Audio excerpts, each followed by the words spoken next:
Hello friends, welcome to Indian study पर आपका स्वागत है। दोस्तों, जैसा कि आप सभी लोग जानते हैं, मैं डेली बेसिस पे आपको यूपी पुलिस कांस्टेबल की री एग्जाम के रिगार्डिंग हिंदी और जीके की वीडियो प्रोवाइड करवा रहा हूं। तो जीके की वीडियो मैं लेकर के आया हूं जो कि आपके आने वाले एग्जाम के लिए बेहद इंपॉर्टेंट है। 100 लाइक का टारगेट रख रहा हूं, तो प्लीज़ दोस्तों आप लोग वीडियो को लाइक जरूर कर दीजिएगा। पहला क्वेश्चन है कि मीनाक्षी मंदिर कहाँ पर स्थित है, ये आपसे पूछा गया है। जल्दी से बताइए। तो मीनाक्षी मंदिर की अगर हम बात करें कि मीनाक्षी मंदिर कहाँ पर स्थित है, तो ये मदुरई में स्थित है। कहाँ पर दोस्तों? मदुरई में। पहला ऑप्शन से यहाँ पर आपका बिल्कुल करेक्ट।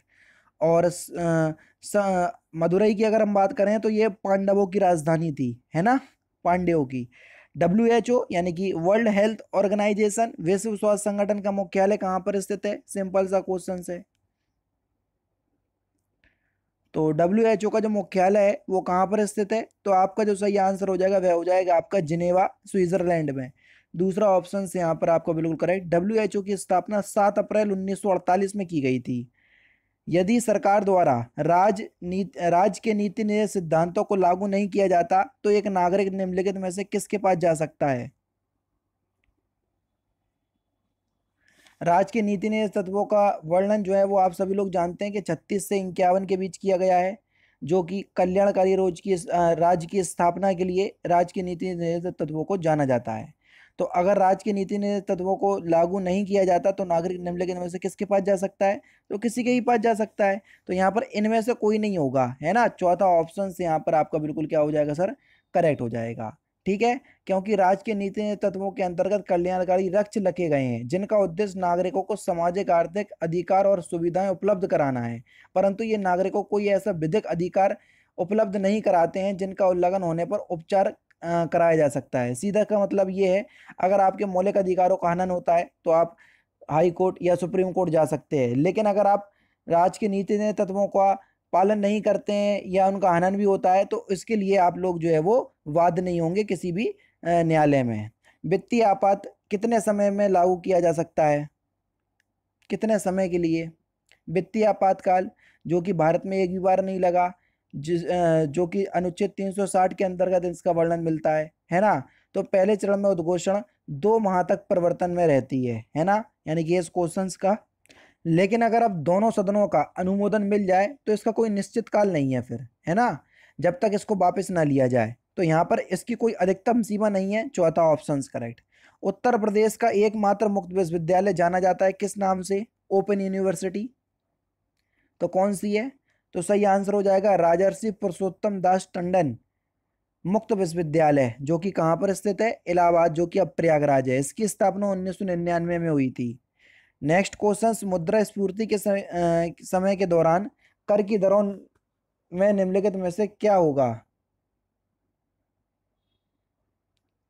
तो आपका जो सही आंसर हो जाएगा वह क्या हो जाएगा? कर की दरों में क्या होगा या क्या परिवर्तन होगा? तो कर की दरों की अगर हम बात करें तो इसमें वृद्धि होगी। पहला ऑप्शन यहाँ पर आपका बिल्कुल करेक्ट। चेचक के टीके यानी कि वैक्सीनेशन का आविष्कार किसने किया था?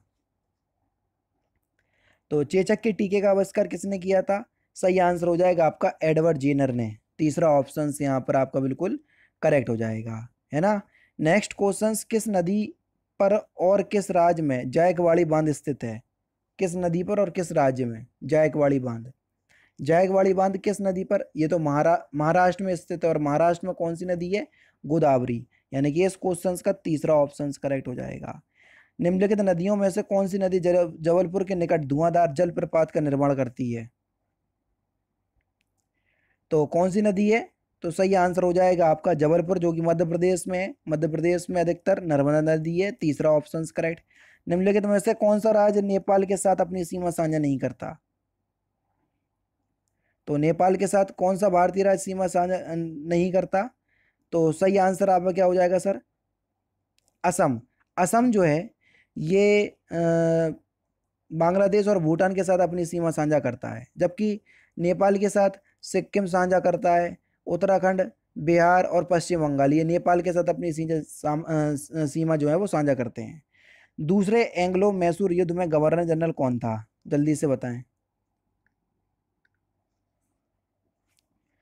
तो कौन था?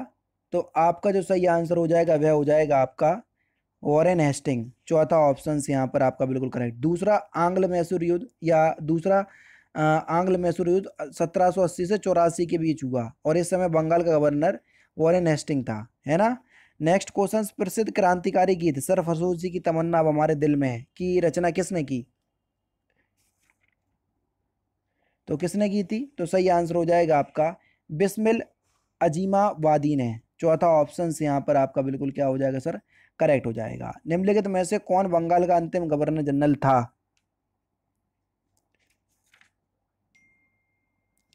तो कौन था? विलियम बेंकेट, पहला ऑप्शन बिल्कुल करेक्ट। निम्नलिखित में से किसे सांख्यिकी का जनक कहा जाता है? तो सही आंसर क्या हो जाएगा? R A फिशर को, पहला ऑप्शन करेक्ट। रत्ने पनबिजली परियोजना का किस नदी पर स्थित है? तो किस नदी पर स्थित है ये? चिनाव नदी पर, पहला ऑप्शन करेक्ट। केंद्रीय बजट 2022 से 23 के अनुसार 2022-23 के लिए अनुमानित राजकीय घाटा कौन सा है? राजकोषीय घाटा कितना परसेंट है? तो ये 6.4% है। और थॉमस कप का संबंध किससे, ये आपसे पूछा गया है। थॉमस कप का संबंध जो है वो बैडमिंटन से है। और लास्ट क्वेश्चन, निम्नलिखित देश में से कौन आसियान का सदस्य नहीं है? तो इस क्वेश्चंस का आंसर आप मुझे कमेंट बॉक्स में बताएंगे। तो दोस्तों ये थे आपके इंपॉर्टेंट क्वेश्चंस जीके के, जो कि आपकी आगामी परीक्षा यूपी पुलिस कांस्टेबल के री एग्जाम के रिगार्डिंग बेहद इंपॉर्टेंट है। वीडियो अगर आपको अच्छी लगी तो प्लीज़ दोस्तों वीडियो को लाइक और शेयर जरूर कर दीजिएगा। मिलते हैं फिर नेक्स्ट क्लास में, नेक्स्ट सेशन में। जय हिंद, जय भारत।